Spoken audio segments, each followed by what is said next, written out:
Salut à toutes et à tous, je m'appelle Noé Jacomet, vous écoutez Nouveau Paradigme, le podcast qui explore les problèmes et les courants de pensée qui parcourent notre société, sans tabou et sans préjugés.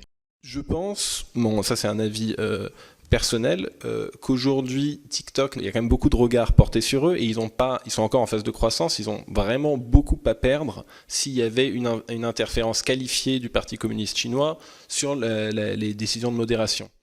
Ça, c'est la voix de Marc Fadoul, qui est un chercheur en intelligence artificielle qui travaille notamment beaucoup en ce moment à l'analyse des algorithmes de TikTok, la plateforme chinoise créée et gérée par la société ByteDance. L'extrait que vous venez d'entendre est tiré de la récente audition de Marc par la commission d'enquête du Sénat, qui s'intéresse spécifiquement à TikTok et au potentiel risque que l'appli fait peser sur nous. Alors du coup, le sujet d'aujourd'hui fait un peu suite à celui d'il y a quelques mois où je vous avais parlé de la tech en Chine. L'épisode en question s'appelait l'énigme chinoise, et il se focalisait pas mal sur le rapport qu'ont les Chinois à la tech, comment se sont construits les modèles d'appli là-bas, etc., vu que leur développement technologique a été différent du nôtre en Occident. Mais donc aujourd'hui, je voulais faire un épisode plus spécifiquement dédié à TikTok, pas tellement pour parler des écarts entre notre version à nous et la version chinoise, donc Douyin, parce que justement ça je l'avais déjà évoqué dans l'épisode 43, mais donc non, aujourd'hui on va surtout parler des risques en termes de sécurité et d'influence qui sont liés à TikTok. Si vous suivez un peu les actus de la tech, je pense que récemment vous avez dû noter deux choses. D'abord, il y a eu la semaine dernière la faillite de la Silicon Valley Bank. On est à la mi-mars 2023 à l'heure où j'écris ce script. Donc la Silicon Valley Bank, c'était une institution financière dont la clientèle était évidemment principalement issue du milieu de la tech, mais aussi notamment des milieux de la santé, des sciences du vivant, du capital risque, de l'investissement, etc. Bref, le 10 mars 2023, la Silicon Valley Bank a fait faillite, et donc ces holdings sont maintenant gérés par une agence fédérale, donc par l'État américain, et déjà à l'heure actuelle, ça a un impact sur plein d'autres banques, y compris en Europe. Mais c'est pas le sujet. Et du coup, la deuxième info tech récente, c'est l'interdiction de TikTok dans plusieurs pays. Alors dans certains cas spécifiques, c'est pas une interdiction pure et simple, mais l'appli est notamment proscrite dans pas mal de cas sur les appareils ou les réseaux qui appartiennent à des institutions publiques, que ce soit en Amérique ou en Europe. Depuis début janvier, par exemple, une loi américaine interdit le téléchargement et l'utilisation de la plateforme chinoise sur les appareils des fonctionnaires fédéraux. Même chose au Canada, et pareil sur le vieux continent, où les membres du Parlement et de la Commission européenne n'ont plus le droit d'avoir TikTok sur leur smartphone pro. Et c'est aussi vrai à l'échelle individuelle pour certains pays d'Europe, le Danemark par exemple, et en France, une commission d'enquête a été mise en place par le Sénat sur ce même sujet. Vous en avez déjà entendu un petit extrait en intro, et je vais vous en passer plusieurs autres pendant l'épisode. Cette commission, elle a pour objectif de déterminer si TikTok représente une menace pour la sécurité du pays. Alors pourquoi toutes ces lois apparaissent comme ça? Il y a plusieurs raisons en fait, et on va détailler tout ça un peu plus tard en s'appuyant sur le travail justement de Marc Fadoul, que j'aimerais bien faire venir dans le podcast pour en parler. Je vous parlerai de lui et de son travail un peu plus loin, mais en gros, pour faire court, le problème qu'on a avec TikTok, c'est que bien que ce soit une application privée, puisque comme je vous l'ai dit, ça appartient à la société ByteDance, mais donc bien que ce soit une plateforme privée, elle obéit au droit chinois. Or, le droit chinois impose aux sociétés du pays de se conformer aux directives du PCC, le parti unique, et donc ces décisions peuvent supplanter toutes les autres, et au regard du nombre de données que peut collecter la plateforme, d'aucuns disent que TikTok est juste un spyware géant déguisé en appli pour ados. Alors ça peut sembler excessif, mais vous allez voir qu'il y a matière à s'inquiéter un peu quand même. Déjà, pour celles et ceux qui n'ont pas TikTok, qu'est-ce que c'est ? Et bah TikTok, c'est finalement un réseau social assez différent de ceux dont on a l'habitude, dans le sens où en fait c'est pas vraiment un réseau social. Ce que je veux dire par là, c'est que pour moi, TikTok, dans son fonctionnement, c'est un peu l'anti-Facebook. Là où Facebook vous montre principalement des contenus liés au compte auquel vous êtes connecté, donc ceux de vos proches, TikTok vous montre simplement des contenus en se basant sur ce que l'algorithme considère être vos préférences. Alors, la première fois que vous vous connectez, l'appli tâtonne, mais une fois que vous y avez passé 10 minutes, ça y est, elle a un modèle pour ce qu'on appelle votre For You page, c'est-à-dire votre page d'accueil, et ça aussi c'est une différence importante avec les autres plateformes. La page d'accueil sur TikTok, c'est un flux vidéo, d'entrée de jeu, avec des formats courts, verticaux, c'est pensé pour les smartphones, et en fait vous swipez en continu, vers le bas, pour passer d'une vidéo à l'autre. Ce qui implique donc que vous donnez en permanence des infos sur vous et sur vos préférences à l'algorithme. Et pour être un utilisateur plutôt modéré, et malgré tout je peux vous dire que c'est facile de perdre 20-30 minutes sur TikTok, et pas tellement sur des contenus intéressants en plus. Enfin c'est pas le sujet. Pour résumer ce qu'est TikTok, imaginez une version d'Insta qui soit bien plus axée vidéo que photo, et qui n'ait pas pour but de vous montrer les contenus de vos proches, mais de maximiser votre engagement sur la plateforme par le biais des algorithmes de recommandation. Ah et dernier point, TikTok aujourd'hui c'est plus d'1 milliard d'utilisateurs. Gardez ça en tête. Alors jusque-là, vous me direz, rien de bien grave dans le fait qu'une application étrangère ait du succès chez nous. D'ailleurs, pour nous Français, tous les réseaux sociaux à succès sont étrangers. Le truc c'est que comme je l'avais dit dans l'épisode 43, dans le cas de TikTok, un premier point intéressant c'est que le gouvernement chinois a mis en place des règles drastiques pour la version maison de l'appli, qui s'appelle Douyin donc, et que nous en Occident on n'a pas du tout fait ça. Par exemple, en Chine, l'algo met en avant des contenus pédagogiques pour la jeunesse, alors que chez nous il n'y a pas vraiment de filtre là-dessus, et du coup c'est dominé par des trucs assez neuneux. Mais au-delà de ça, en Chine, le PCC a mis en place un cadre très rigide pour limiter l'utilisation de Douyin par les jeunes, et en gros, si vous êtes un ado chinois, vous avez le droit à 40 minutes, incompressible, de TikTok par jour maximum. Et en plus de ça, toujours pour les gens de cet âge-là, la plateforme est inaccessible entre 22h et 6h du matin. Donc déjà ça devrait nous intriguer en Europe. Il me semble que le fait que le pays dans lequel l'appli a été créée soit aussi strict avec l'appli, ça me paraît pas anodin. Mais surtout l'autre vrai problème, pour nous, c'est comme on l'a dit plus tôt, les liens que l'appli entretient, ou en tout cas pourrait entretenir avec le gouvernement chinois. Alors je sais que ça fait tout de suite parano, voire conspi de dire des choses comme ça, mais il se trouve qu'on commence à avoir un certain nombre de sources, d'études et de données sur TikTok qui nous montrent que même si l'appli se présente comme un truc très innocent à destination des jeunes et qui se veut simplement une source de divertissement, mais factuellement la réalité est beaucoup moins naïve. Et oui, comme tous les autres réseaux sociaux, TikTok joue un rôle, a une influence sur des sujets éminemment politiques, et vous allez voir que c'est assez marqué, y compris en France. Et justement, je l'ai mentionné plus tôt, et je vous ai même passé un premier extrait de son audition au Sénat, mais dans cet épisode, on va s'appuyer sur le travail de Marc Fadoul, qui est donc un chercheur français co-gérant d'une organisation qui s'appelle Tracking Exposed, qui a pour objectif de créer et de mettre à disposition des outils de surveillance et de veille du fonctionnement des algorithmes les plus plébiscités au sein des sociétés mondiales. Ça veut dire YouTube, ça veut dire Facebook, mais aujourd'hui, ça veut aussi dire TikTok. Et en plus de cette audition au Sénat, récemment, Marc a donné une interview dans le très bon podcast du Center for Humane Technology, qui s'appelle Your Undivided Attention, je vous en ai déjà parlé, et cette interview m'a donné envie de me repencher plus en profondeur sur le sujet de TikTok et de son influence. Et le moins qu'on puisse dire, c'est que le travail de Marc et de Tracking Exposed est assez révélateur. Et justement, pour commencer, je voulais vous parler du rapport sur les élections présidentielles françaises de 2022 fait par Tracking Exposed. Ils se sont notamment concentrés sur TikTok et YouTube, et nous, ce qui va nous intéresser aujourd'hui, c'est avant tout la plateforme chinoise, évidemment, puisque, à la différence de YouTube, ByteDance n'assume pas que son appli soit utilisée à des fins politiques. Ils s'en défendent même. Or, quand on regarde les faits, si, TikTok c'est politique, et ça s'est vu pendant les dernières présidentielles françaises. Premier chiffre là-dessus, pendant la campagne présidentielle française de 2022, il y a eu plus d'1 milliard de vues sur TikTok liées à des contenus en rapport avec cette élection. Juste en passant déjà, 1 milliard de vues, ça fait beaucoup pour une population française de 65 millions d'habitants. Mais surtout, un autre problème sur les réseaux, notamment sur TikTok, c'est que évidemment, il n'y a aucune égalité en termes de représentativité et de temps de parole. Rien de tout ça n'est respecté, et en un sens, c'est entre guillemets normal, puisque comme chacun peut publier, il n'y a aucune équivalence à faire avec les médias traditionnels que sont la télé, la radio ou même la presse écrite, mais ça change rien au fait que ça pose question. Et j'en veux pour preuve un autre chiffre sur cette même présidentielle. Entre janvier et mars 2022, en gros, sur TikTok, Zemmour pesait 30% de l'engagement sur des contenus liés à la politique française. Ce qui est monumental par rapport aux 7% qu'il a obtenu au premier tour. Alors parenthèse là-dessus, ça n'a rien de spécifique à TikTok. L'engagement, c'est souvent en fonction de l'aspect outrancier d'une personnalité, y compris dans les médias traditionnels. C'est quelque chose qu'on avait beaucoup vu en 2016 avec Trump par exemple. Mais quand même, je trouve ça intéressant de noter un tel écart entre la présence de Zemmour sur TikTok pendant cette campagne et son résultat final. Et ça, encore une fois, c'est aussi lié au modèle éminemment algorithmique voulu par TikTok. Et sur ce sujet, je voulais vous passer un second extrait de l'audition de Marc Fadoul par la commission d'enquête du Sénat. Il y parle des spécificités de l'appli chinoise par rapport aux autres plateformes. Le design de l'expérience utilisateur, qui est entièrement centré sur l'algorithme de recommandation, et on va dire avec une vidéo à la fois. Et ça, c'est assez, ça vient dans la continuité d'une tendance qui existe sur les réseaux sociaux depuis plusieurs années, mais où c'en est, en fait, si on pense au premier fil Facebook, par exemple, qui était en fait le premier endroit où on a vraiment un fil de recommandation algorithmique qui va définir ce qui est consommé par l'utilisateur à une grande échelle, on avait typiquement sur un écran d'ordinateur 5 ou 6 posts visibles à n'importe quel moment.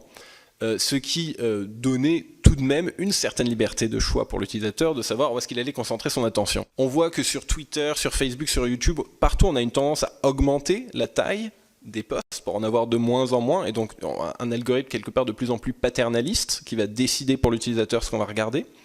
Et TikTok, c'est entre guillemets la forme la plus extrême de cette tendance où on a une vidéo à la fois. Et ça a deux conséquences. Déjà, ça a la conséquence de diminuer la charge cognitive pour l'utilisateur, c'est-à-dire que d'un coup, on n'a même plus besoin de se demander qu'est-ce qu'on va regarder, on a juste à swiper un peu on a aussi sans doute une inspiration de Tinder, où c'est vraiment j'aime pas, mais je réfléchis pas trop, et ça va très vite. Et l'autre conséquence que ça a, c'est que ça va permettre à l'algorithme d'avoir une quantité de données d'entraînement qui est bien supérieure à celle des autres plateformes, et d'une qualité aussi bien supérieure, parce que pour chacune de ces vidéos qui vont être évaluées par l'utilisateur, c'est-à-dire toutes les 5 ou 10 secondes, en la regardant en entier ou en passant à la suivante, on va avoir un point de données d'entraînement pour savoir si la vidéo en question correspond à son intérêt ou pas. Et donc là où en 1 heure de visionnage de YouTube, on va regarder peut-être une dizaine de vidéos, et donc fournir une dizaine de points d'entraînement à la plateforme, sur TikTok, en 1 heure, on va donner plusieurs centaines, voire 1 millier de points de données d'entraînement qui vont ensuite pouvoir permettre de déterminer les intérêts niches de l'utilisateur. Alors après avoir un peu absorbé tout ça, on pourrait se dire encore une fois, et alors, où est le problème? Est-ce que c'est pas normal qu'un réseau social collecte de la donnée à des fins d'optimisation? Et est-ce que c'est pas sain qu'il y ait d'autres plateformes, y compris créées à l'étranger, sur lesquelles on puisse faire de la place pour le débat démocratique? Et dans l'absolu, je suis pas forcément en désaccord, mais là où ça se corse, c'est que ByteDance, la société qui gère TikTok, n'a aucun problème à faire de l'influence sans vraiment l'assumer. Un bon exemple de ça, c'est le cas de l'invasion de l'Ukraine par la Russie début 2022, au cours de laquelle on a vu que la version russe de TikTok, qui est très populaire aussi là-bas, et donc la version russe, c'est du jour au lendemain mise à pousser, par le biais de ses algos, des contenus très pro-Kremlin, on va dire. Et là-dessus aussi, on a un travail de veille qui a été fait par Tracking Exposed, et je vous mettrai tous les liens en description à ce sujet, mais pour vous donner un ordre d'idée, le 6 mars 2022, ByteDance a annoncé qu'ils allaient implémenter une interdiction de mise en ligne sur TikTok depuis la Russie, mais de facto, en fait, tout le monde n'a pas fait face à cette interdiction au même moment. Et il y a eu une période de flou de 17 jours, durant laquelle certains comptes russes pouvaient toujours mettre du contenu original en ligne, et d'autres non. Et là où, avant le 6 mars, les vidéos russes étaient plutôt équilibrées, à peu près 50-50, entre des contenus pro-guerre et des contenus anti-guerre, durant cette période de 17 jours, l'immense majorité des contenus publiés en Russie étaient pro-guerre. Je parle bien de contenus mis en ligne en Russie et ayant un rapport avec le sujet. Pour vous donner des chiffres précis, on est passé de 50-50 à 93,5% de contenus relatifs à la guerre mis en ligne en Russie qui étaient pro-guerre, et donc les 6,5% restants qui étaient critiques de l'invasion de l'Ukraine. Alors pourquoi TikTok a fait ça? D'abord pour ne pas être vu comme une menace par le Kremlin, et puis tout simplement pour des raisons prosaïques en fait, pour faire de l'argent. Et c'est un constat très cynique, mais je pense qu'il est justifié en l'occurrence. Mais du coup ça pose beaucoup de questions, parce que à travers cet exemple, on voit que malgré le fait que ByteDance présente son appli comme totalement inoffensive, comme un simple outil de divertissement pour la jeunesse, il y a une potentielle utilisation, une potentielle orientation politique qui peut être donnée dans la façon dont l'algorithme va promouvoir des contenus. Et c'est pas assumé, c'est ce que Mark Fadoul appelle shadow promotion, l'idée de valoriser des contenus de façon opaque. Alors on connaissait déjà l'inverse de cette pratique, ce qu'on appelle un shadow ban par exemple sur Twitter, un compte jugé trop borderline et artificiellement déréférencé de la plateforme, sans en être pour autant banni, mais là on a donc un nouveau modèle avec cette teinte, cette couleur politique qui va être donnée au contenu de l'appli, potentiellement dans un périmètre géographique donné, ou dans le cadre d'un événement politique précis. Et évidemment, TikTok étant une appli chinoise, il y a un cas très précis qui peut soulever des inquiétudes légitimes, notamment par analogie à celui d'Ukraine, ce cas c'est celui de Taïwan. Et justement, là aussi Marc en a parlé lors de son audition devant la commission d'enquête du Sénat, je vous repasse un extrait. Je pense que là où le problème pourrait vraiment se poser, on peut imaginer le cas de l'hypothèse d'une invasion de Taïwan par la Chine. Est-ce qu'on pourrait considérer que l'information promue par le sujet, par TikTok, au travers du monde est impartiale ? Je ne pense pas, et j'aurais des inquiétudes sur le sujet. Donc je pense que ça dépendrait peut-être de l'ampleur du sujet et des risques et des intérêts qui seraient joués. Et c'est des doutes tout à fait fondés qui sont exprimés par Mark Fadoul là. Est-ce qu'on peut compter sur une entreprise dont on sait qu'elle est plus ou moins en partie soumise aux directives du PCC pour tenir une ligne idéologique, une ligne politique différente de celle du parti unique? Je crois pas trop non plus. Et pensez pas que c'est une position anti-chinoise que je tiens là. L'artwork de l'épisode est un peu clickbait et il peut donner cette impression, mais en réalité je pense que c'est un peu pareil pour les plateformes américaines. Elles sont forcément influencées par l'idéologie ambiante aux États-Unis. La différence, c'est que quoi qu'on en dise, les États-Unis sont plus démocratiques que la Chine. Et surtout par rapport à Taïwan, a priori les US ne convoitent pas une zone géographique qui les jouxte. Cela dit, ça me paraissait important de souligner qu'effectivement, fondamentalement, TikTok n'est pas si différent des autres réseaux, et que surtout la plateforme chinoise, comme les plateformes américaines, est motivée par l'appât du gain financier avant tout. Et j'insiste sur ce point parce que je veux pas qu'on me fasse dire ce que je n'ai pas dit. TikTok, avant d'être éventuellement un outil d'influence géopolitique pour le parti communiste chinois, c'est un réseau social, en tout cas un pseudo-réseau social, qui cherche à maximiser l'engagement de son public pour collecter un maximum de données et en tirer un profit sur de la publicité ciblée.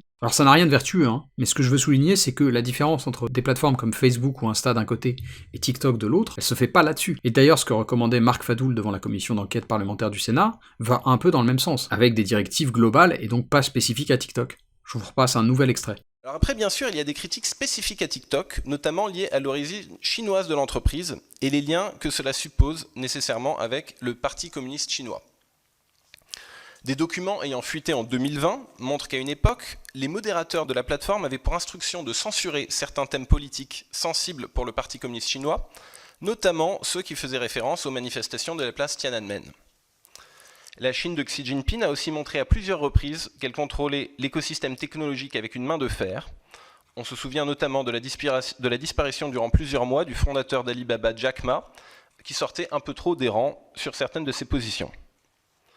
Bien sûr, le fait que l'entreprise soit chinoise et qu'elle doive de ce fait répondre aux exigences et aux demandes d'un gouvernement autoritaire constitue une distinction importante.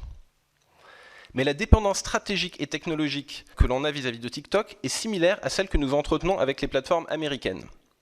C'est pourquoi je recommande que les exigences de transparence et les réponses en termes de régulation soient faites de manière globale pour toutes les entreprises de l'industrie, plutôt que de viser TikTok comme un ennemi à part. Et je suis assez d'accord avec Marc là-dessus, je pense qu'il faut faire un tir groupé vis-à-vis des plateformes, tout en gardant en tête ce qu'on a évoqué plus tôt, à savoir que la Chine et les États-Unis sont deux pays différents, avec des contextes politiques différents. Maintenant, in fine, tout ça pour moi, ça met surtout en exergue un point crucial, celui de la dichotomie entre le modèle propriétaire et le modèle open source. Et ce sera la réflexion sur laquelle j'ai envie de conclure cet épisode, pour vous donner matière à réfléchir. À la fin de mon parcours étudiant, j'étais en stage dans le domaine des civic tech, qui est le secteur de la tech lié à la politique, à l'engagement citoyen, et donc très lié aussi évidemment aux idéaux démocratiques. À l'époque, j'étais dans une boîte qui a bien grandi depuis, qui s'appelle Open Source Politics, et eux, leur mission, c'était de proposer des outils de participation citoyenne basés sur des plateformes open source. Alors je vais pas rentrer dans le détail sur ce sujet qui est complexe, mais la réflexion que je voulais vous partager, c'était celle évidemment du modèle publicitaire, parce que c'est l'une des sources des problèmes qu'on a évoqués aujourd'hui. C'est parce qu'il y a des annonceurs à satisfaire que les plateformes propriétaires, que ce soit TikTok ou les autres, cherchent à maximiser l'engagement de leur audience. Et donc c'est notamment pour cette raison qu'on a des applis qui sont conçues pour être addictives, et sur lesquelles on voit fleurir des contenus polarisants et incendiaires, parce qu'on sait que c'est ce qui génère le plus d'engagement. Et donc ça me paraissait important de terminer sur ces questions. Est-ce qu'on veut vraiment persister dans cette voie? Est-ce qu'on veut maintenir ce cercle qui n'est clairement pas vertueux dans nos vies en ligne? Comme dirait l'autre, moi je pense que la question elle est vite répondue. En tout cas j'espère que ces quelques réflexions sur TikTok et sur les problématiques de l'opacité du modèle propriétaire vous auront intéressé. Comme je vous l'ai dit, je trouve le taf de Marc Fadoul et de Tracking Expose très intéressant, et donc idéalement j'aimerais bien pouvoir interviewer Marc dans un prochain épisode, pour parler plus en détail de son travail, de son parcours, et des sujets qu'on a évoqués aujourd'hui, qui sont à mon avis très importants. En attendant cette éventuelle interview, et je peux pas vous la promettre, mais je vais faire mon maximum pour prendre contact avec Marc, donc d'ici cette potentielle interview, prenez soin de vous, restez curieux, et à bientôt dans Nouveau Paradigme.